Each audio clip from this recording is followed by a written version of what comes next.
Fantastic. Today we are live with JP Drake or John Paul Drake. He is currently the head of SEO at Love Energy Savings.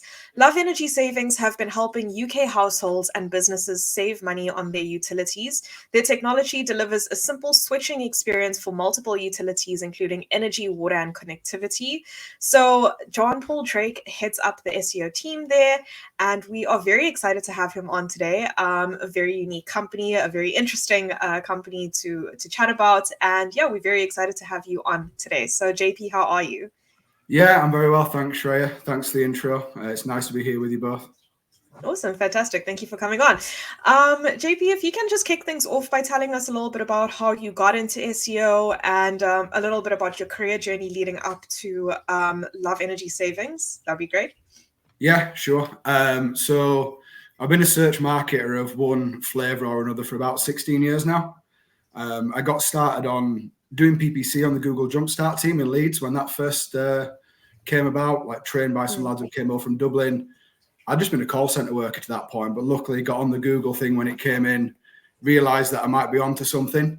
And then from there, went out, got an in-house job. I'd still not learned SEO by that point, but then realized that PPC, social email, there's a big part missing. So I decided to go from there into an agency where I'd have to put SEO into the skill set.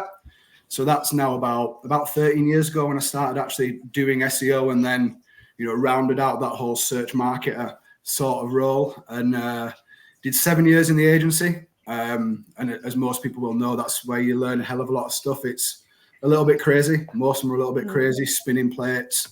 But, it's taught me a hell of a lot of things about SEO, about managing teams, about handling clients, other stakeholders.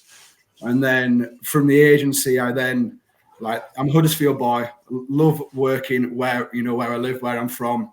And I was lucky that a really, really good SEO e-commerce job came up.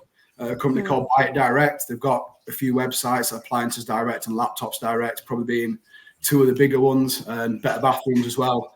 So jumped at the chance to go and work there. So 40,000 products maybe across 4 or 5 websites. E-commerce SEO has got to be by far, the most involved flavor of SEO you're going to get. Hell of a lot to do and to think about. And then from there, I wanted to go and do like the other side of kind of top tier SEO, which will be lead gen. You have to do international at some point, aren't I? But after the e-com, and then moved into lead gen with Love Energy Savings in a massively, massively competitive industry.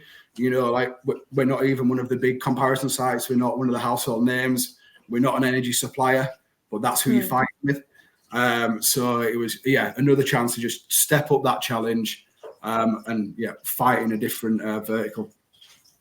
Awesome. Fantastic. JP, after obviously 7 years agency side, was there anything in particular that really made you make that switch to an in-house role? More time to breathe. In agency, you will learn almost everything you need to know. Because of the variety of clients, the industries, the CMSs, the frameworks, the different kinds of campaigns, you'll see so much. But for me personally, I definitely got to a point where it was just too much from all sides. And I wanted to take what I'd learned at agency side and go out there with my own strategy, my own approach, and apply it in-house where I could dedicate more of my time to it. When you focus on one project, still 4 websites, but when you focus kind of on that one thing, you get more out yourself and you can get more, out the work and for those sites rather than having 30 clients, where you don't, they're paying for time, but you don't get to dedicate as much as you'd like to. So the main draw going in-house was let's really nail it. Let's prove that I've got a good SEO philosophy, a good approach, and deliver it. Brilliant. And you mentioned before that at the start of your career, you're probably more of like a general, more sort of search marketer. What sort of brought you to SEO in particular? Why sort of niche down to SEO in general? So, it's funny. People often say they get into SEO by accident. I just got into digital marketing in general by accident. And honestly, I did not know what digital marketing was when I started doing PPC. So I was kind of doing things on the fly. But once I'd done a couple of years at that, and I, picked up a little bit of email and social and started reading, SEO seemed like the obvious thing to do. It was the bigger one. And when I was at agency side, I had to. So my first 2 weeks in agency, I was taught the worst SEO by my predecessor. Worst. Articles written offshore, spun numerous times, linked off God knows how many awful sites. Like, it was bad. So once I realized that, I had to very quickly work out what SEO actually was, teach myself that. And then, there's obviously an element of proving yourself, like, have I picked this up? Are the results because I did this right thing? Was that bad thing because there's something I did that I didn't understand? But after a good few years of delivering it and, developing people, training them how to do it, like, the thought of going in-house to just do that one thing and prove that I can do it at that top level with all of that time, it's all well and good having a couple of hours a month, for a few clients, and rankings go up, traffic go up, sales, whatever, but can I really do it? So to me, it was a challenge to me. Can I go and do pretty high level SEO, going up against like your AOs, your Currys, in the electrical sort of sector? Can I do it?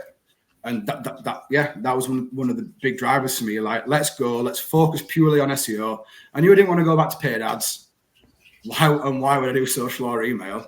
So it's like, obviously going to be SEO, isn't it? It's going to be SEO. And the challenge to, like, the people you're competing against, like, there's a video from some dude in an agency who, like, one of my friends sent it to me, and it's like, it's showing Appliances Direct wiping 10,000 keywords off AO across like a one and a half year period. And I'm like, boom, all right, that the approach works. It's good. So a big part of it was just proving that, I did know SEO and I did have a good approach. Excellent. I love it. I actually just want to take it back one question to what Darius asked about moving from agency to in-house. You went from in-house, even though you were like more generous there, to agency, back to in-house. I have a bit of a spicy question, which is can you take us through like maybe your mindset shift when you went from in-house to agency and back to in-house? And for any juniors that are looking to sort of enter into the market, what would you best advise them to do first? Like, would you sort of say, go from in-house to agency or agency to in-house? Like, what is your preferred? So my thinking when I went from in-house to agency were that I'd have people to learn from. So I knew I wanted to add SEO into the skill set. And I thought, well, if I go agency, there should be people there to teach me it. How wrong I was. I got 2 weeks of the worst SEO training you will have ever had. It's pretty much straight up black hat. It was awful. So that was the first faux pas there. Just like assuming that I'd have, like mentors or people to bring me along. I didn't. But what I did get in agency, as I previously said, was I got to see so many things. When you've got dozens and dozens of clients, different sizes of sites, different industries, different CMSs, all of the different variables that they can be, you get to see a hell of a lot of stuff. And that, for me, as crazy as agency life can be, that's the best thing about agency, because you get all of that learning. And I would say if you can get into a good agency to start with, because, I mean, you're green, you might be straight from uni, or it might be an apprenticeship or what have you, like a decent agency, that's where you should be able to, in the early days, learn a lot from peers and also see a lot of things. And I kind of use my agency time to build me up for being ready to go in-house. So I feel like when you go in, especially to a big company in-house, like you need to be ready. You can't go in there faking it to make it. You need to know it when you go in there and you need to hit it. So so I went from in-house to agency because I thought that's where I would learn. Kind of didn't work. So then I had to do a lot of self-learning, which if anyone on the call who's an SEO or a marketer, most flavors will know we've got to do a lot of that ourselves. Like oftentimes there isn't someone there to teach you, so you do have to take it on. But once I'd spent that time in agency and I felt like I was comfortable in all of my channels, in my SEO, my PPC, and the other channels as well, it became about proving it. And I didn't want to go into a bigger agency environment because that would just mean more of the bad stuff. Like this was like a decent sized small agency, and it was crazy enough. And there was just nothing was warming me towards going to another sort of agency. And also, I kind of touched on before, I like to stay local. I don't want to be commuting on trains to Leeds or Manchester for a bigger thing. And when the Bike Direct thing came up in Huddersfield, it was, all the boxes ticks. It was a high-level company, chance to do e-commerce SEO, which is, one of the most involved, chance to build a team, put in place, your own thinking. And, I was hired by someone who'd worked at, large search agencies in the past. So I was comfortable with knowing that I might not have had a mentor previously, but, for some of the stuff that I may still not know, I had someone there who I thought could support me. So a few different things added up to that. And in terms of young folk, like who are just starting out, I think if you start in-house somewhere where there's an established team, cool, because you're going to need that. Like, you cannot be starting fresh on your own. But oftentimes it might be an agency that's more likely to have someone there for you. But you're going to have to weigh that up based on, what's available in the area you're looking to work in, I guess. Yeah, no, 100%. And JP, you've spoke about mentoring 1 or 2 times there. I just want to say, how important was it that obviously you didn't have that at the start of your career? How has that sort of affected your leadership at the minute? Are you putting an sort of extra emphasis on that for like junior like execs and stuff like that coming through? It's been massive because I always felt like I should have had a mentor. It's made me very actively consider how I mentor my team when I hire them. Like, I try and give them what I didn't have, I guess, is like the philosophy on that. So when I bring them on, and this started in the first hire I ever made was about 2 years or so into my agency role. And I've obviously been hiring since from all levels, from like intern, uni graduate, college apprentice, experienced hire. So, got people in at all levels, but we'll always be straight into them with initial training, assess what level they're at, assess what they're good at, what they're bad at, what they enjoy, what they don't, where they want to go to. And then I'll use that then to like, not too officially, I ain't writing it down, but the framework will come in my head and I'll know exactly where I want to take them, how I want to do it. And I'm always very mindful of giving my hires what I didn't have in terms of that mentor and support to the point where even when they leave my team or I leave them, the mentoring doesn't stop. I still mentor people to this day that were on my first team back in the agency. I still give advice to the ones on my last team from last place. So I like to think that, that approach that I created was obviously a positive one because they keep coming back and asking me stuff, so it can't be too bad. Brilliant. I love that. Good to hear that. It's good advice. Just to follow that up, you mentioned about hiring as well. Obviously, as a recruitment company, got quite a vested interest in that part of things. But what would be sort of the notable differences for you? Obviously, you've hired both in-house and agency side. Is there any sort of major differences? It doesn't have to be necessarily the candidate side, but like the processes and the speed of hiring. I mean, well, the bigger the company, the slower the process. I think we all know that. Like, the more people can get involved are going to slow it down. But from my side, things you can't control what the back channels of a company, can you? It's just going to be what it's going to be. But from my side, in terms of like putting the spec out, reviewing the applications and shortlisting and hiring, I've always just wanted the same things. Like if someone's like straight, I mean, not to slate every university marketing course, but the people that I have hired who've done marketing, digital's an afterthought in like the last year. They come as green as someone who could have been an intern or a college apprentice. They're almost starting from the exact same point when it comes to digital knowledge and especially SEO. So the main thing I'm after is like, yes, obviously a bit of knowledge, show that you're a bit of a good thinker, but it's the passion for me. I want to see someone who wants to do it. If I speak to you and it comes across that you've got a genuine interest, you care, I can see some excitement in you. No matter where I've been hiring for, that's what will get you through me.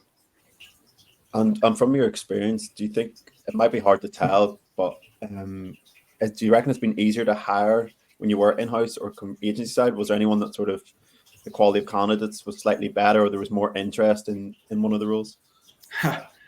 My agency job and the one after with Bike Direct, they were both in Huddersfield. And I love the place, but it's unsexy when it comes to hiring. People would much rather go to Leeds or Manchester. They'll walk past your business in Huddersfield to go to a different location. So that's always, you can't make folk work where they don't want to work. So, you're you're relying on folk like me who want to work in their own town, or you're relying on people who are willing to travel to it because the job is right for them. And now I'm in Bolton, which is an equally unsexy location. I'm primarily remote, but most of my team, they go in a couple of days a week. So I've had that challenge in both Huddersfield and Bolton. You're fighting against Leeds and Manchester. And a lot of folk in our industry, they like the city, the lifestyle, whatever else. And I'm getting a bit long in tooth now as well. It's definitely not for me. But when I was younger, I took, totally, the Google job was in Leeds, and I get all that. So you're never gonna find that easy. But since remote and hybrids come in, that's made it easier to hire in a Huddersfield or a Bolton location because folk don't necessarily have to travel. So I know that when I was at Bite Direct and pandemic hit and we've all gone to work at home, we're suddenly hiring people from Manchester, from Liverpool, and they would never have come before. But they could because the job was good, the remuneration was good, and they didn't have to go to Huddersfield. Boom, ticked off boxes. So that definitely made things easier. And now in Bolton, my last role, digital PR role, 80 applicants. 80. I was not sure. And the shortlist was only 4 as well. So there were a lot of dross in there. It feels like there's less roles out there for people at the moment, in content and in digital PR type things. So there are differences, but for maybe not the reasons that you might consider.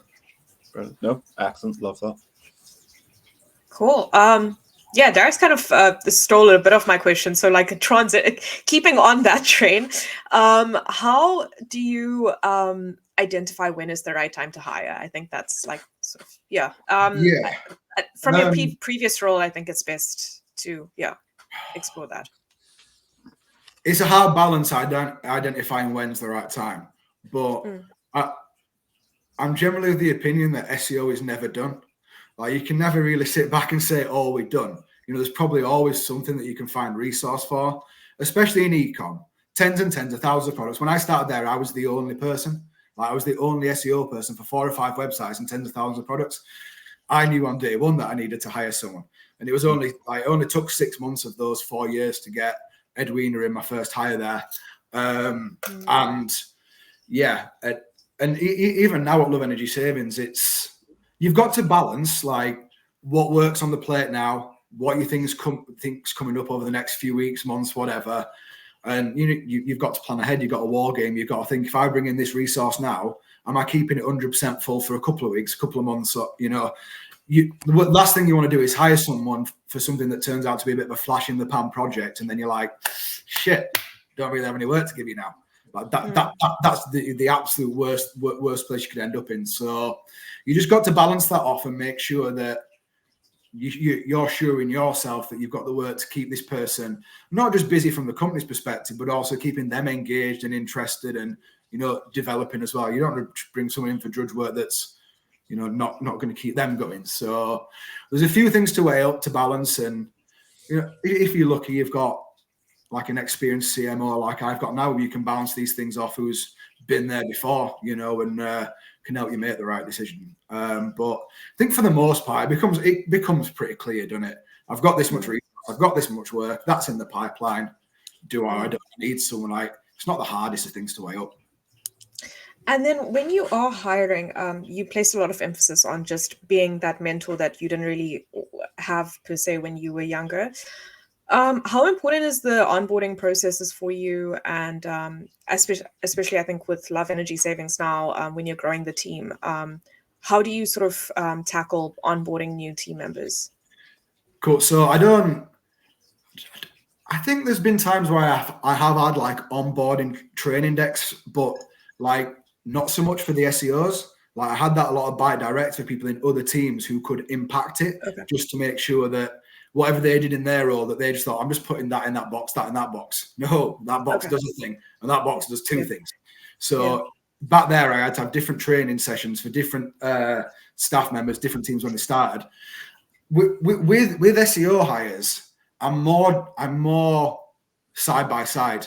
I'll speak to you, I'll work out where you're at, I'll ask you where you want to get to. I touched on it before, what you're good at, what you're bad at, what you like, what you don't like. You know, I'm never going to force them to, well, I'm certainly not going to ask them to do stuff they're bad at if I can't make them any better. You know, sometimes you can just, we'll part that and we'll focus on the good and the interesting.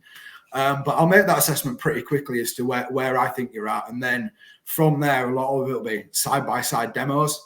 You know, every now and again might go into a room to train a thing. But for the most part, if I've got someone who don't know a thing, we just get on and we do it there and then and we train it.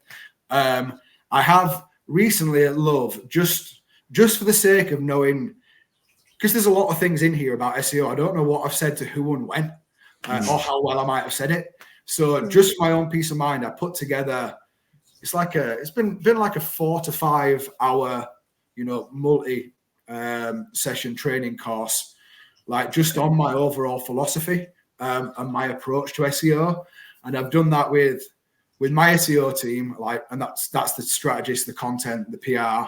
But I've also had the CRO team in there as well, because SEO and CRO should generally be best friends. And even my CMO, he's even come into it just to double check that I do know what I'm doing, maybe. But I've done that just so that I know they've all been through it. Like, they've had piecemeal bits of this, like, oh, how do I work out which pages to cull on this website because it's looking a little bit bloated? And I'll show them a quantitative content audit that I do. But now that they've seen it all, they can see where the quantitative fits in with the qualitative, where that fits in with your keyword research and your site analysis. So yeah, and I think that'll probably be the only planned, like, structured training thing I ever do for my team, because I know that the new bits of it anyway, now they know it all and they know exactly why it goes together. But importantly, they see from the results that it's working anyway. So now with my team, it'll just be, as it generally is, JP, I don't know this, JP, how do you do that? And then we just get on and do it. And one thing I never book future training sessions for stuff like that. Just get on and do it. If they need it, get on and train them there and then they're away. They're happy, you're happy, and work's getting better. Awesome. I love that. Yeah. And JP, you mentioned that you were the first person in that team. When you did, obviously, I think you knew straight away that you were looking to grow it out. Did you have a plan or an idea of, did you want to start with somebody who had maybe a couple of years experience and you could pass the baton to them straight away, or did you prefer to go somebody purely quite green and you can train them up exactly the way you wanted to? Yeah, so that was the bite direct role where I went in on my own. At Love, I inherited a couple, but yeah, at Bid, when I went in there and it was just me. Ideally, I wanted someone with a little bit in them because, as I said, there was I think it was about 30 or 40,000 products, right, across a number of websites. And when I went in, I identified that furniture was the biggest issue. So I spent most of my early months on furniture, just hammering it, absolutely hammering it.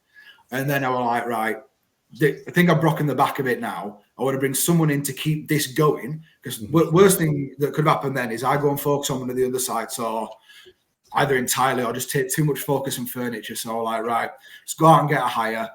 And I was lucky. I'd mentioned the name already, Edwina, great young SEO. She'd worked on a website before that was kind of lifestyle-y furniture, and had done a bit of content, what have you, and knew a bit of SEO. And I can't even actually remember a single other candidate from that process now.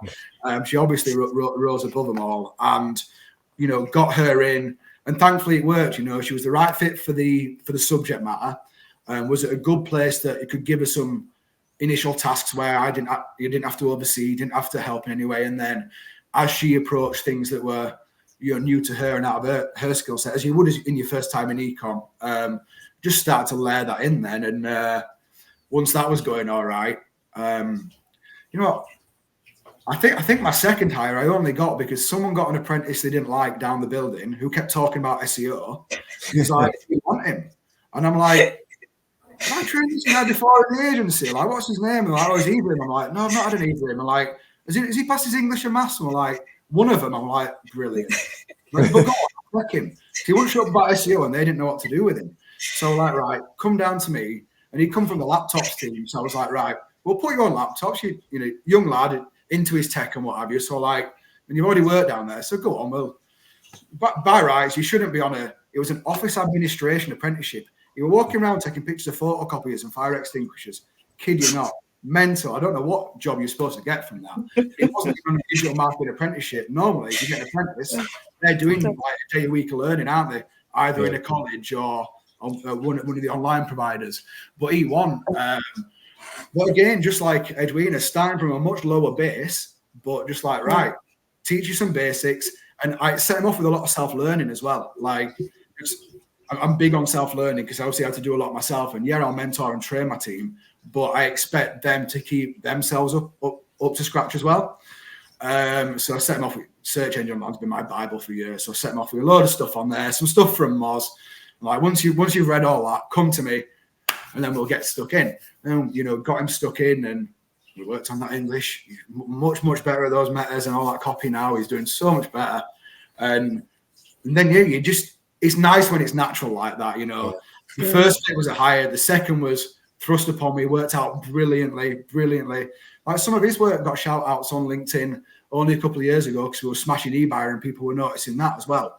So for a lad who wasn't necessarily supposed to be doing it, absolutely smashed it. So that's kind of how the hiring went there. And I think by the time I left, we'd grown from it being me to I think we had an overall team of like 4.5. Was one of the people we shared with marketplaces.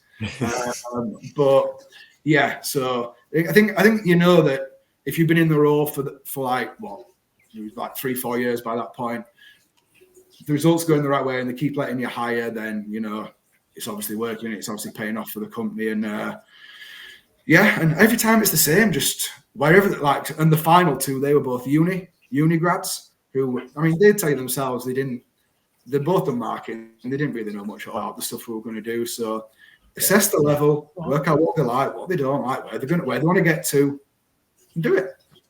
Yeah, no, I couldn't agree more. I did marketing in uni and honestly learned more probably about SEO and IT at a level like it's crazy. Yeah. But yeah, just to sort of follow up on that, love the sort of success story with that guy as well. But we work with quite a lot of companies that are in-house that are looking to sort of grow that or start up internal SEO team for the first time. Yeah. Was there anything that you included maybe during your interview process or when you first started with BuyDirect, like a 30-day plan or like your 90-day plan that you maybe shared with them in the interview, or any sort of tips for that for candidates that are looking to start up an in-house SEO team? Yeah, so probably goes against what a lot of you guys say, but I don't have 30-day, 90-day, this week, that month. I don't set what I will consider arbitrary timescales like that. Mm-hmm. What I do, I get in and go through a very specific discovery process. So I'm not going to claim to be the owner or inventor of this process. When I was agency side, we acquired a Scottish company called MediaCo, and like a lot of this process was theirs. And so we took that on and then developed it in the agency, and then I've continued developing that as SEO has developed and different things matter. But the whole point of this discovery process, which now I've been using for easily probably a decade, right? And that's agency, in-house e-com, in-house lead gen, right? Same discovery process, obviously different output. But it's like, how can you possibly decide how you're going to deliver? How can you create a good strategy that will deliver on the goals of the company unless you know exactly where everything's at right now before you start? You can't just do it on the fly. There's a lot you've got to get in there if you're going to get the strategy right. So discovery phase at the moment looks like technical site audit, backlink analysis, quantitative content audit. So that's like Screaming Frog with traffic data, sales data plugged in, work out whether pages do or don't get traffic. And it's quite an easy way to cull stuff on a bloated site. Qualitative content audit, once you've gone through that and you can look page by page, what do these actually need? Where are they good? Where are they bad? I don't really do separate competitor analyses because that generally comes out in all of the other things. I don't really treat that as a separate project. And then obviously keyword research. Like if you don't know what the customer calls the thing that you've got, you can't even start it. So like those 5 or 6 things, however many there were, that was my process going into BuyDirect. So when I was at interview stage, obviously you don't have analytics, search console, you don't have a lot of that data, but you do have Screaming Frog, you do have Majestic or Ahrefs, you can get your backlink data from. So you go and you do like a mini discovery phase. That's my interview prep. I'll go and tear your site apart. Like generally, you'll get like a task of, they might pull this part of the site apart or pull that apart, or this is the overall goal. How do we get there? So yeah, data is lacking, but I try and do discovery as best I can, and I'll pull a few of the main pages to do like the qualitative bits on. And then obviously make play that once you've got more data, you put this in there, that's even more powerful. And then I've got the strategy that works then. But then I've gone into Love Energy Savings the exact same way. I've interviewed with like a mini discovery. Then as soon as I've got in there, I'm like, right, give me the data. Let's do the discovery properly. And there's no time scale on that, because depending on Buy Direct will have taken infinitely longer than Love Energy Savings. Love Energy Savings has got a few small brochure sites. Buy Direct had, a handful of quite decently sized e-com sites. And I'll have still been doing discoveries on the fly at Buy Direct while I was working on the output from the first discovery on the main site. To get one person, numerous sites. But without that discovery, you cannot possibly create a good strategy. And without a good strategy, how can you possibly deliver the results you've been hired for? So that's got to be followed. It's got to be followed for me. And that's exactly that's kind of the underpinning of the training that I've done with the guys this week. Is they'd seen the keyword research, they'd seen the quantitative content audit, they knew about crawling sites, but they didn't know where that all fitted into the overall framework for me. So that's why I took them back to the start and we're like, right, this is everything I did when I came in, and that's what you should be doing if we get a new site, or God forbid you go anywhere. But then, so that's how my process works. And timescales aside, I just want to do the best discovery possible, ideally as quickly as possible, so I can start doing meaningful work and driving towards better results. Because that's the other thing you've got to balance as a new SEO. People are paying you, generally paying you well, and they want to see work, but you can't do what they see as work until you've done a lot of things where you're not really like, how many pages have you created? How many have you optimized? I've done before, but you can't make sure what to do where and when to do it. Like, you've got to do that. I love that. That's very interesting. Just to end off with I think we've hit our time limit, but just a quick question, because I was very interested in this. In terms of your role, we chatted about this just before the call. A lot of people have been posting, or I've been finding, of taking a hit or moving into a lower role or things like that. You went from going as director of search at your previous company into head of SEO now. Rightfully so, there's a lot of benefits to that, but can you sort of just take us through a little bit of the process that you went through, the thought processes, also the validation towards moving into a head of SEO role? Yeah. So if you look at my LinkedIn, you've clearly paid more attention to it than others, because a lot of people completely miss that director of search part, much to my annoyance. But that was a small agency. That was an agency of maybe a couple of dozen people at its peak. So you might have had the odd national client, but mainly it was local and regional. So your director of search, but in terms of the work, the challenging, how challenging it was and how competitive it was, it wasn't a step down to go to be SEO manager at Buy Direct, because I've gone from a lot. I mean, some of the Buy Direct sites, people may well have heard of, may well have shopped on.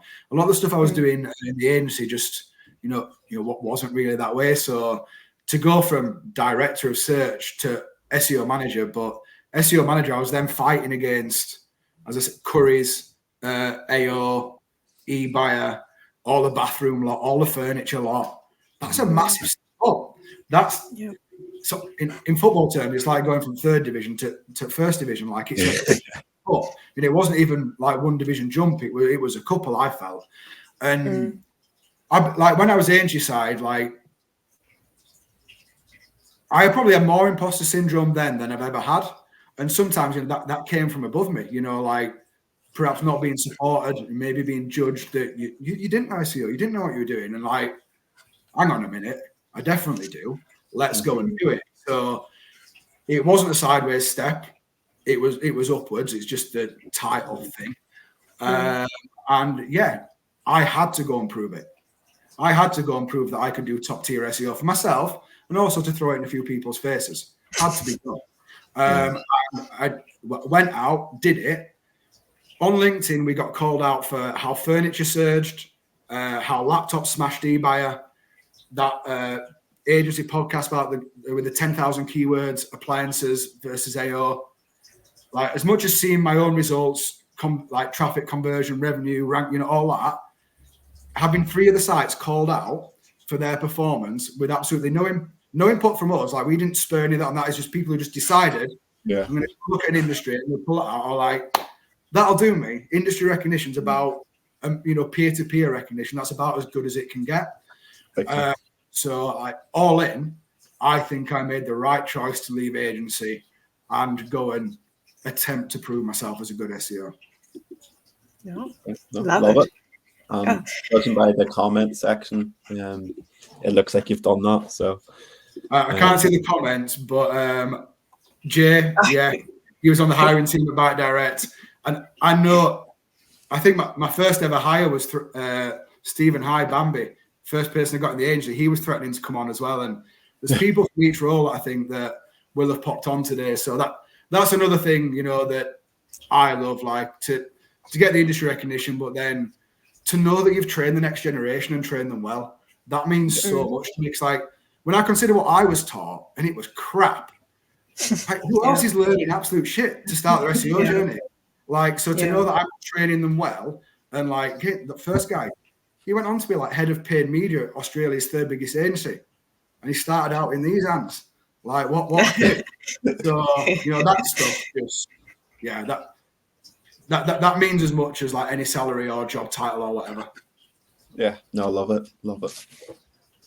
JP, we're awaiting a book from you, or a paid course if you haven't already started working on one. Don't even start. Kudzai, my team's already told me to write a book or do a course, and I've got enough on telling you I'm not doing it. I'm busy making notes here. I might be giving your own book of as well.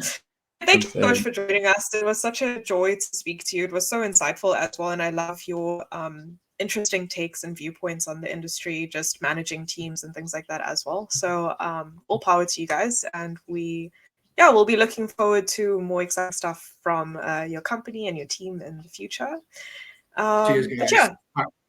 Thanks a lot for having me on. Like, I'll talk about SEO till cows come home. So really nice to do it with some good people, and hopefully some folk have learned something from it. That's it. So definitely. Have a great weekend, and we'll chat soon. You too, guys. See you later. Cheers, JP. Bye-bye.